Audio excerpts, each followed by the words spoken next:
গল্পটি শুরু হয় ল্যান্ড অফ ওজ থেকে, যেখানে সবাইকে সুখবর দেওয়া হচ্ছিল যে জাদুকরিনী মরে গেছে। সবাই তার মরে যাওয়ার খুশি উদযাপন করতে থাকে। তখনই সেখানে সবার সামনে পরিদের রানী ক্লিন্ডা আসে, যে খুব সুন্দর ছিল। ক্লিন্ডাও তাদেরকে জাদুকরিনীর মরে যাওয়ার সুসংবাদ দেয়, আর গ্রামের সবাই দেয়াল থেকে জাদুকরিনীর পোস্টার খুলে ফেলে। সবাই খুব খুশি হয়, কারণ এখন আর গ্রামে তার অপয়া ছায়া থাকবে না। ক্লিন্ডা সেখান থেকে যেতেই নিচ্ছিল, তখনই একটি বাচ্চা মেয়ে তাকে জিজ্ঞেস করে কেউ কিভাবে জাদুকরিনী হয়। ক্লিন্টা তাকে বলে কেউ জন্মগতভাবে জাদুকরণী থাকে না, তাদের সাথে করা অন্যদের খারাপ আচরণ তাদেরকে এমনটা বানিয়ে দেয়। এরপর কাহিনী কিছু বছর পেছনে শিফট হয়ে যায়, যেখানে জাদুকরণী আলফাবার বাবাকে দেখানো হয়। সে একজন গভর্নর ছিল। এক রাতের জন্য তাকে বাইরে যেতে হয়, তাই সে নিজের ওয়াইফকে বলে চলে যায়। তার ওয়াইফও তার চলে যাওয়ার অপেক্ষায় ছিল, কারণ সে তার বয়ফ্রেন্ডের সাথে সময় কাটাতে চায়। গভর্নর চলে যাওয়ার পরে সে নিজের বয়ফ্রেন্ডকে বাসায় ডাকে, আর পুরো রাত তার সাথেই থাকে। এই সময় পশু পাখি আর মানুষ একসাথে থাকতো। পশু পাখিও মানুষের মতোই কথা বলতো। গভর্নরের ওয়াইফের ডেলিভারির সময় হলে তাদের মেয়ে আলফাবা জন্মগ্রহণ করে। তারা খুশি হয়ে মেয়েকে দেখতে গেলে গভর্নর তার মেয়ের সবুজ গায়ের রং দেখে মেয়েকে আর নিজের করে নেয় না। আলফাবা একটি জাদুর বাচ্চা ছিল। তার কান্না করায় সব জিনিস হাওয়ায় ভাসতে শুরু করতো। কাজের লোক এতে নিয়ে যায় আর তাকে বড় করতে শুরু করে। আলফাবা যতই বড় হচ্ছিল ততই তার জন্য সমস্যা বেড়েই চলছিল। তার একটি ছোট বোন হয় যার নাম রোজ। রোজ খুবই সুন্দর ছিল, কিন্তু তার একটি পা ছিল না। মেয়েড আলফাবাকে রোজের খেয়াল রাখতে বলে কাজে যায়। মেয়েড চলে গেলে আলফাবা রোজ আর রোজের বন্ধুদেরকে ল্যান্ড অফ ওজের গল্প শোনায়। সব বাচ্চারা গল্প শুনে আলফাবার মজা নিতে থাকে, যে কারণে আলফাবা রেগে যায় আর নিজের জাদুর শক্তি দিয়ে ওই বাচ্চাদেরকে পাথর ঢিল মারে। তখনই সেখানে আলফাবার বাবা আসে আর আলফাবাকে এসব করতে দেখে রেগে যায়, আর রোজকে নিয়ে সেখান থেকে চলে যায়। এরপর বর্তমান সময়ের ঘটনা দেখানো হয়, যেখানে ক্লিন্টা জাদুকরিনীর পুতুল বানিয়ে সবার সামনে সেটা আগুন দিয়ে পুড়িয়ে দেয়। সবাই খুশিতে নাচছিল। ক্লিন্টা সেখান থেকে যেতেই নেয়, তখনই একটি মেয়ে তাকে জিজ্ঞেস করে জাদুকরিনী আলফাবা কি তোমার বন্ধু ছিল?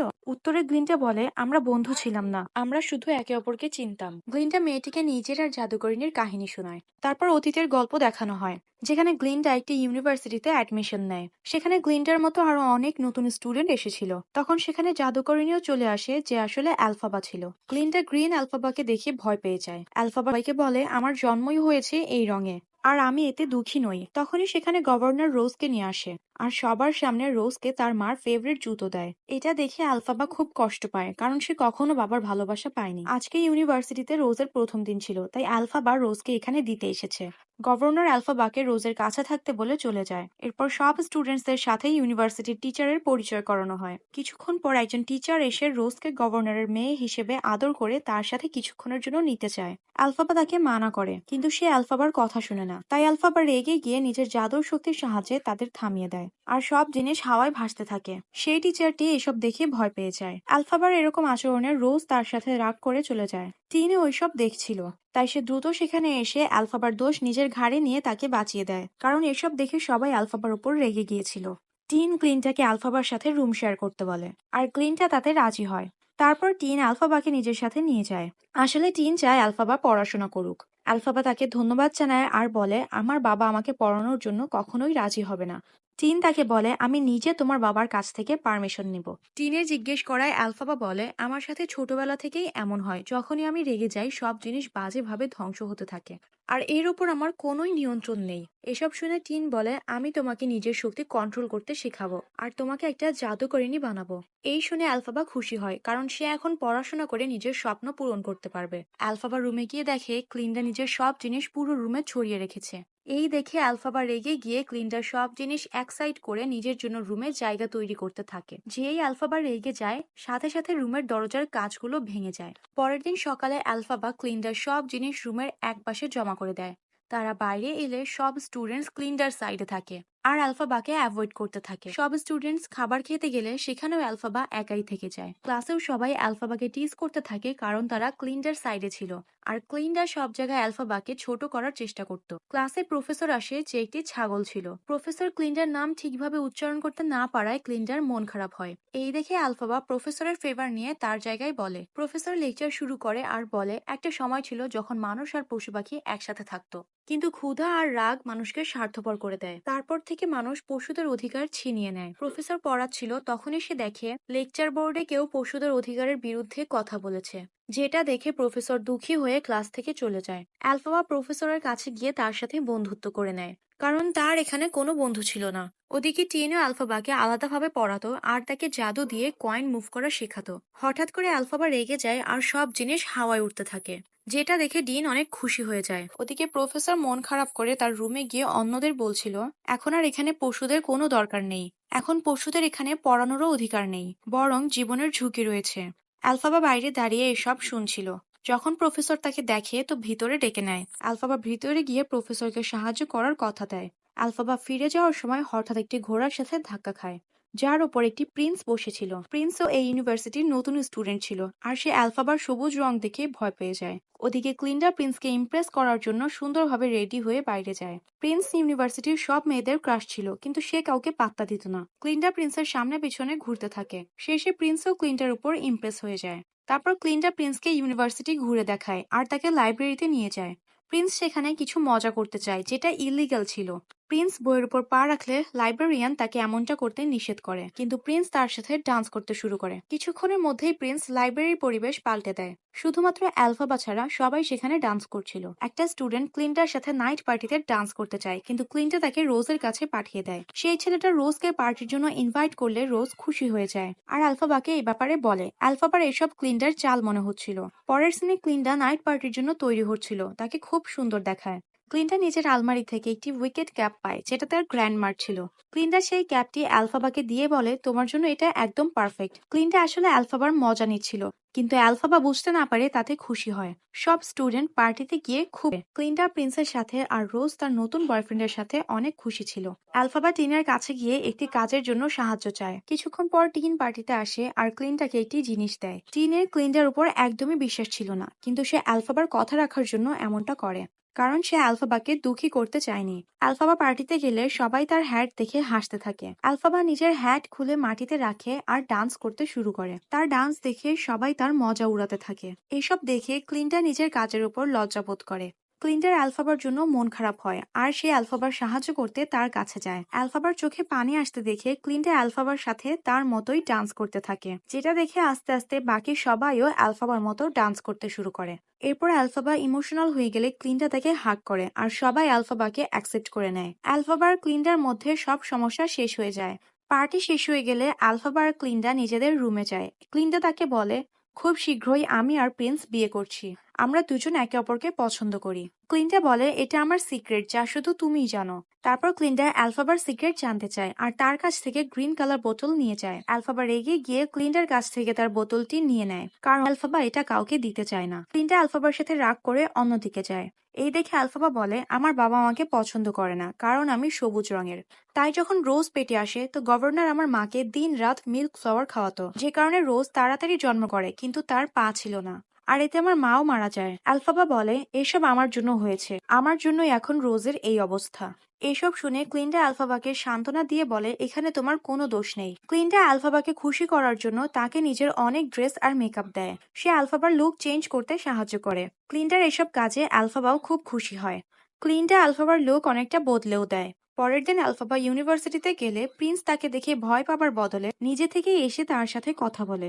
আজকে প্রফেসরের শেষ ক্লাস ছিল, কারণ এখানে পশুরা নিরাপদ ছিল না। কিছুক্ষণ পর একটি টিচার গার্ডসদের সাথে এসে প্রফেসরকে ধরে সেখান থেকে নিয়ে যায়। আলফাবা প্রফেসরের সাহায্য করতে চায়, কিন্তু পারে না। নতুন প্রফেসর একটি খাঁচা নিয়ে ক্লাসে আসে। তার ভিতর একটি সিংহর বাচ্চা ছিল। প্রফেসর বলে, এখন থেকে পশুরা আমাদের সাথে নয়, বরং আমাদের কন্ট্রোলে থাকবে। এসব দেখে আলফাবা রেগে যায়, কারণ তার পশুদের বন্দি করা একদমই পছন্দ না।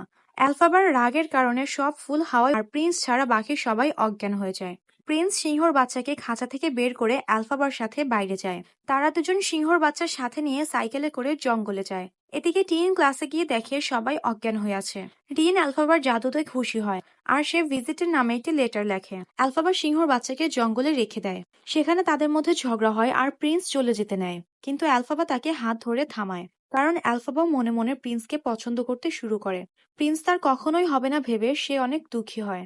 পরের দিন আলফাবা ইউনিভার্সিটিতে যায়। সেখানে তার জন্য একটি সারপ্রাইজ ছিল। আলফাবাকে ভিজিট দেখা করার জন্য ডাকে, কারণ সে আলফাবার জাদুর ব্যাপারে শুনেছে। টিন আলফাবাকে যেতে বলে। আলফাবার কাছে কিছু করে দেখানোর সুযোগ আসে। আলফাবাকে নেওয়ার জন্য অনেক সুন্দর একটি গ্রিন কালার ট্রেন আসে। তার যাওয়ার আগে ক্লিন্টা তার কাছে আসে আর বলে, প্রিন্স পাল্টে গেছে। সে আগের মতো আর আমার খেয়াল রাখে না। তখনই সেখানে প্রিন্স আসে আলফাবার সাথে দেখা করতে। সে আলফাবাকে গুড লাক বলে একটি ফ্লাওয়ার দিয়ে চলে যায়, ক্লিন্টার জন্য দাঁড়ায় না। এতে ক্লিন্টা খুব কষ্ট পায়। আলফাবা সবাইকে বিদায় জানিয়ে ট্রেনে উঠে পড়ে। ট্রেন চলতে শুরু করলে ক্লিন্টা আলফাবাকে একটি দেয়, যেটাই লেখা ছিল আমিও তোমার সাথে যেতে চাই। এই পরে আলফাবা ক্লিন্টার হাত ধরে তাকেও ট্রেনে উঠিয়ে নেয়। তারা দুজন অ্যামব্রেড সিটিতে পৌঁছে যায়। সেখানে তাদেরকে ধুমধাম করে স্বাগতম করা হয়। সেখানে সব জিনিস গ্রিন কালার ছিল। তাদের দুজনের ড্রেসও গ্রিন কালার হয়ে যায়। অ্যালফাবার গ্লিন্টার জন্য এটি একটি জাদুর দুনিয়া ছিল। তারপর তারা ওয়ার্ল্ড বেস্ট শো দেখে, যেখানে একটি পারফর্মের পর ভিজিট সামনে আসে। শো শেষ হলে তারা ভিজিটের সাথে দেখা করতে প্রাসাদে যায়। ভিজিট অ্যালফাবাকে একটি জাদুর কয়েন দেয় আর তাকে ও সিটির মডেল দেখায়, যেটা সে ভবিষ্যতে বানাবে বলে রেডি করেছে। মডেলটি খুব সুন্দর ছিল। ভিজিট অ্যালফাবার কথায় ও সিটির রোড ইয়েলো কালার করে দেয়। ভিজিট অ্যালফাবার কাছে তার ইচ্ছা জানতে চাইলে অ্যালফাবা বলে, আমি দুনিয়াতে রাজ করতে চাই না, আমি পশুদের জন্য কিছু করতে চাই। সে ভিজিট অ্যালফাবাকে সুন্দর ভবিষ্যতের একটি মডেল দেখায় আর তাকে একটি গ্রিন কালার ডল দেয়, যেটা পুরোই অ্যালফাবার মতো ছিল। তখনই সেখানে টিন আসে। অ্যালফাবা তাকে দেখে খুব খুশি হয়। তারপর একটি বানর তাদের মুকাদ্দাস বই থেকে চাদর সরায়। বইয়ের পৃষ্ঠা একাই উল্টাতে থাকে আর জাদু ব্যবহার করে উড়ার মন্ত্র আসে। ভিজিট অ্যালফাবাকে বলে এই বানরের উড়ার খুব ইচ্ছা। অ্যালফাবা তার জন্য মন্ত্র পড়ে, যে কারণে বানর বিপদে পড়ে যায়। যখনই মন্ত্র শেষ হয় বানর নিচে পড়ে যায়, কারণ তার পিঠে পাখা গজাতে শুরু করেছে। তারপর হঠাৎ বানরটি হাওয়ায় উঠতে থাকে আর উঠতে উঠতে হঠাৎ নিচে পড়ে যায়। অ্যালফাবা তার কষ্ট দেখতে পারছিল না, তাই সে মন্ত্রকে উল্টা করার চেষ্টা করে, কিন্তু সে পারে না। অ্যালফাবা বাইরে গিয়ে দেখে বানরের পুরো দল সমস্যায় আছে, কারণ তাদের সবার পাখনা গজাতে শুরু করেছে। এইসব দেখে আলফাবার ভালো লাগছিল না, তাই সে সেখান থেকে চলে যেতে চায়। সবাই তাকে বোঝানোর চেষ্টা করে, কিন্তু সে কারো কথা শুনে না। আলফাবা পশুদের কষ্ট দেখতে চায় না। আলফাবা জেনে যায় যে জানোয়ারদের ধ্বংস করার পেছনে টিন আর ভিজিটেরই হাত রয়েছে। তারা মুকাদ্দাস বইটি পড়তে পারছিল না, তাই তাদের আলফাবার প্রয়োজন ছিল। আলফাবা মুকাদ্দাস বইটি নিয়ে ভিজিটকে দেয় আর তাকে জাদুটা উল্টা করতে বলে, কিন্তু ভিজিট এগুলো করতেই পারতো না। তারা আলফাবাকে অনেক জিনিসের লোভ দেখায়, কিন্তু অ্যালফাবা মুকাদ্দাস বইটি নিয়ে সেখান থেকে পালিয়ে যায়। টিন ক্লিন্ডাকে ভিজিট হওয়ার সুযোগ দেয় আর তাকে অ্যালফাবাকে ফিরিয়ে আনতে বলে। এই শুনে ক্লিন্ডা অ্যালফাবার পেছন পেছন যায়। ওইসব বানর যাদের পাখা গজিয়েছিল, টিন তাদেরকে উড়ে অ্যালফাবাকে ধরে এখানে আনতে বলে। ভিজিট কন্ট্রোল রুমে গিয়ে তার গার্ডসদের একত্র করে আর তাদেরকেও অ্যালফাবার পেছনে লাগিয়ে দেয়। ওদিকে অ্যালফা আর ক্লিন্ডা একটি রুমে ফেসে যায়। ক্লিন্টা ভিজিট হওয়ার সুযোগ হারাতে চায় না, তাই সে অ্যালফাবাকে আটকাতে চেষ্টা করে, কিন্তু অ্যালফাবা তার কোনো কথাই শোনে না। তারা দুজন হট এয়ার বেলুনে বসে সেখান থেকে বের হতে চেষ্টা করে, কিন্তু তখনই প্রাসাদের ছাদ বন্ধ হয়ে যায়, যে কারণে হট এয়ার বেলুন ফেটে আগুন ধরে যায়। তারা সেখান থেকে নেমে একটি রুমে গিয়ে দরজা বন্ধ করে দেয়। ক্লিন্টা তাকে বোঝানোর অনেক চেষ্টা করে, কিন্তু এটা অ্যালফাবার স্বপ্ন ছিল না। টিন পুরো শহরে ঘোষণা করে দেয় যে অ্যালফাবা আমাদের মুকাদ্দাস বইটি নিয়ে পালিয়ে গেছে। এসব শুনে ক্লিন্টা অ্যালফাবাকে টিনের কাছে ক্ষমা চাইতে বলে, কিন্তু অ্যালফাবা এখন আর ভিজিট হতে চায় না। সে জলদি মুকাদ্দাস বইটি খুলে একটি মন্ত্র পড়া শুরু করে, কিন্তু ক্লিন্টা তাকে থামিয়ে দেয়। তখন একটি জাদুর ঝাড়ু উড়ে তাদের কাছে আসে, কিন্তু অ্যালফাবা সেখান থেকে পালিয়ে আসে। উড়তে থাকা জাদুর ঝাড়ুটি অ্যালফাবার হাতে আসে, যেটার সাহায্যে অ্যালফাবা উপরে গিয়ে গার্ডসদের হুমকি দেয়। অ্যালফাবার পিছনে বানরের ফোর্স ছিল, যাদেরকে টিন পাঠিয়েছিল। অ্যালফাবা তাদেরকে গার্ডসদের বিরুদ্ধে ব্যবহার করে নিচে বাইরে বেরিয়ে আসে। অন্যদিকে ইউনিভার্সিটির সবাইও এ ব্যাপার জেনে যায় যে অ্যালফাবা চুরি করেছে। এটা শুনে সবাই অবাক হয়ে যায়। টিন ক্লিন্ডাকে নিজের দিকে নিয়ে নেয় আর দুজন মিলে অ্যালফাবাকে খুঁজতে শুরু করে। অ্যালফাবা জেনে যায় যে ক্লিন্ডা টিনের সাথে হাত মিলিয়েছে আর কষ্ট পায়, কারণ ক্লিন্ডা তার বিশ্বাস ভেঙেছে। অ্যালফাবা নিজের জাদু দিয়ে পুরো অ্যামব্রিজ শহরকে ধ্বংস করে দেয় আর নিচে পাহাড়ের দিকে চলে যায়। এরই সাথে সাথে এই গল্প শেষ হয়ে যায়। আর আমরা এখান থেকে শিখতে পারি যে কেউ জন্মগতভাবে ভিলেন হয় না, মানুষের ব্যবহার তাদেরকে ভিলেন হতে বাধ্য করে।